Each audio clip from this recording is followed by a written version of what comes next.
कभी बीजेपी और कभी कांग्रेस की सवारी करने वाले हरक सिंह रावत क्या नई मुसीबत में फंस गए हैं? क्या हरक सिंह रावत के सामने एक ऐसा संकट आ गया है जिसके लिए अब आने वाले वक्त में उन्हें लंबी लड़ाई लड़नी पड़ेगी? क्या हरक सिंह रावत के राजनीतिक भविष्य को लेकर तमाम तरीके की जो अटकलें हैं, जो कयास हैं, उन कयासों के बीच एक ऐसी चुनौती आ खड़ी हुई है जिसका मुकाबला करना हरक सिंह रावत को भारी पड़ सकता है? क्या हरक सिंह रावत के सामने इस वक्त एक ऐसी उलझन है जिसमें आने वाला वक्त, आने वाला भविष्य, आने वाले सपने और तमाम तरीके की जो उम्मीदें हैं, उन सपनों को लेकर एक बहुत ज़्यादा स्पीड ब्रेकर लगने वाला है क्या? ये सवाल इसलिए उठ रहा है क्योंकि पाखरो सफारी के मामले में हरक सिंह रावत कटघरे में खड़े हैं। बीजेपी की सरकार में वन मंत्री रहते हुए हरक सिंह रावत ने पाखरो टाइगर सफारी बनाने का ऐलान किया था। उसका निर्माण की प्रक्रिया भी शुरू हुई, लेकिन अब जब सुप्रीम कोर्ट की एम्पावर्ड कमेटी ने उसकी जांच की तो उस जांच में ये पाया गया है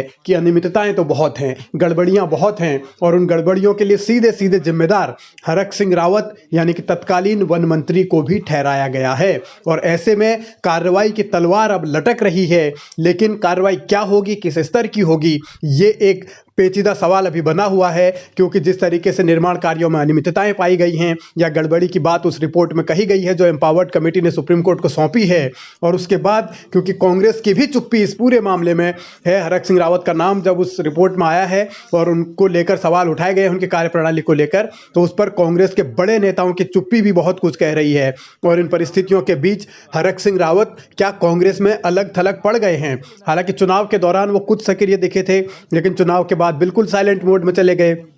कभी कभी प्रीतम सिंह उनसे मिलने जाते हैं, कभी वो प्रीतम सिंह से मिलने चले जाते हैं, और इन मेल मुलाकातों के बीच ही हरक सिंह रावत सुर्खियों में जरूर रहते हैं। लेकिन राजनीतिक तौर पर हरक सिंह की उतनी सक्रियता फिलहाल कांग्रेस के भीतर नहीं दिख रही, और कांग्रेस का नेतृत्व भी क्या हरक सिंह रावत को तवज्जो नहीं दे रहा। और इन परिस्थितियों में जब एक गड़बड़ी के मामले में, भ्रष्टाचार के मामले में एक आरोप लगते हो पूर्व वन मंत्री पर और उसके बाद जांच की तलवार लटकती हो, तो कांग्रेस नेतृत्व का उनसे किनारा करना ये बतलाता है कि हरक सिंह रावत के लिए स्थितियां इतनी सहज नहीं हैं, इतने आसान हालात उनके लिए नहीं हैं। लेकिन जब चुनौती आ खड़ी हुई है तो ऐसे वक्त में हरक सिंह रावत को एक बार फिर से खुद को साबित करना है, क्योंकि तमाम जो प्रकरण रहे हैं, उत्तराखंड अलग राज्य बनने के बाद से कई आरोप हरक सिंह रावत पर लगते रहे, उन आरोपों से वो बार बार बाहर भी निकलते रहे। लेकिन इस बार क्योंकि सवाल उनकी बीजेपी से बगावत का है, और क्या बीजेपी अब बगावत का बदला हरक सिंह रावत से लेगी, ये एक ऐसा